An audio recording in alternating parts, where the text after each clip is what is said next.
मुख्यमंत्री अशोक गहलोत के निर्देश के बाद जोधपुर के प्रभारी मंत्री सुभाष गर्ग आज संक्षिप्त प्रवास पर जोधपुर आए, जहां उन्होंने पत्रकारों से वार्ता करते हुए बजट 2023-24 को लेकर मुख्यमंत्री द्वारा की गई विभिन्न घोषणाओं के बारे में विस्तार से जानकारी दी।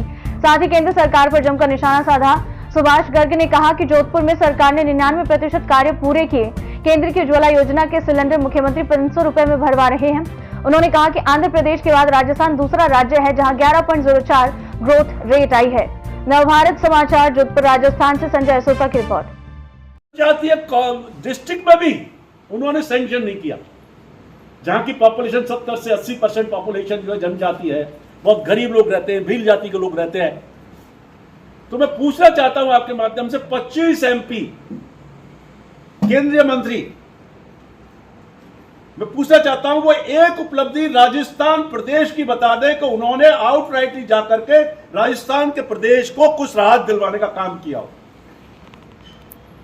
जो केंद्र और राज्यों का जो हिस्सा होता है वो तो कॉन्स्टिट्यूशनल प्रोविजन है, संवैधानिक प्रावधान है, और संविधान के तहत सभी राज्यों को मिलता है, चाहे वो वहां बीजेपी की सरकार हो चाहे कांग्रेस की सरकार हो, उसमें किसी का योगदान नहीं है।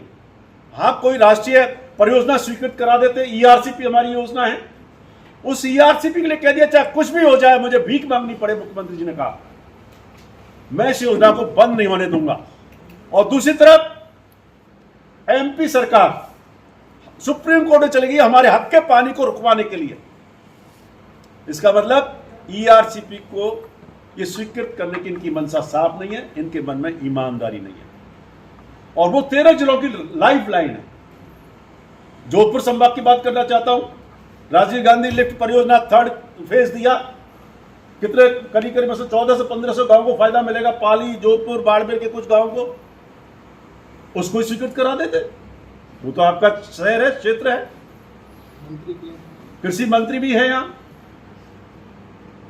तो मतलब 25 एमपी होना, केंद्रीय मंत्री होना प्रदेश से, और कोई ऐसी परियोजना या ऐसा कोई इंस्टीट्यूशन, हमारे माननीय मुख्यमंत्री जी ने अभी मेडिकल यूनिवर्सिटी दिया आपको 500 करोड़ की लागत से, मारवाड़ मेडिकल यूनिवर्सिटी जोधपुर संभाग में।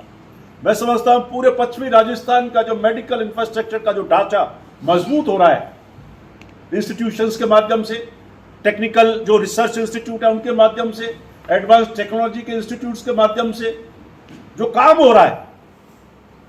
और अभी अभी तो आपने हाल देखा होगा, मारवाड़ पाली वाला जो कॉरिडोर डेवलप कर रहे हैं, और इसके लिए पैसा भी स्वीकृत कर दिया, और जमीन भी आइडेंटिफाई का काम चल रहा है। पाली जोधपुर रोड के बीच में एक नया एक इंडस्ट्रियल जो टाउन डेवलप होगा।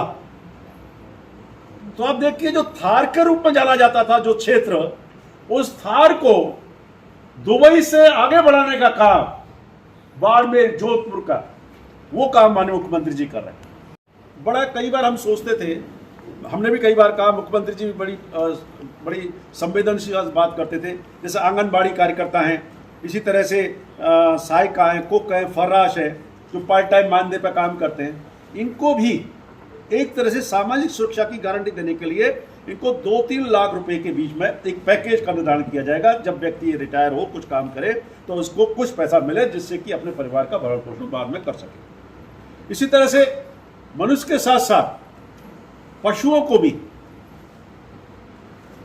एक किसान के पास, किसी व्यक्ति के पास दुधारू गाय भैंस होती है और उसकी मृत्यु हो जाती है किसी भी कारण की वजह से, बीमा नहीं होता है, तो वो आजकल 40,000, 50,000, 1 लाख की आती है। तो एक राहत दिया है कि 40,000 रुपये प्रति जानवर, 2 का उसको हम सरकार बियर करेगी। मतलब 2 भैंस है, मान लीजिए, चाहे 2 गाय है, तो 80,000 रुपये तक का जो है बीमा सरकार करेगी। तो एक बहुत बड़ी राहत गांव के व्यक्ति के लिए, गरीब व्यक्ति के लिए, जो इसका पशुपालन का काम करता है, उसके लिए। इसी तरह से मेरिट होल्डर जो बच्चे हैं, विद्यार्थियों के, छात्रों के, युवाओं के भविष्य को और अच्छा बनाने के लिए, पहले जो योजना हमारी 200 थी, राजीव गांधी जो हायर एजुकेशन स्कॉलरशिप थी, उसको 500 बच्चों तक कर दिया।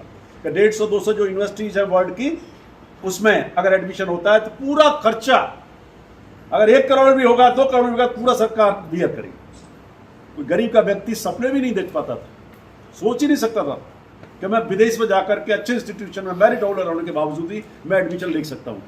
एक बहुत बड़ा राहत देने का काम किया। इसी तरह से मैं तीसरी बात और कहना चाहूंगा,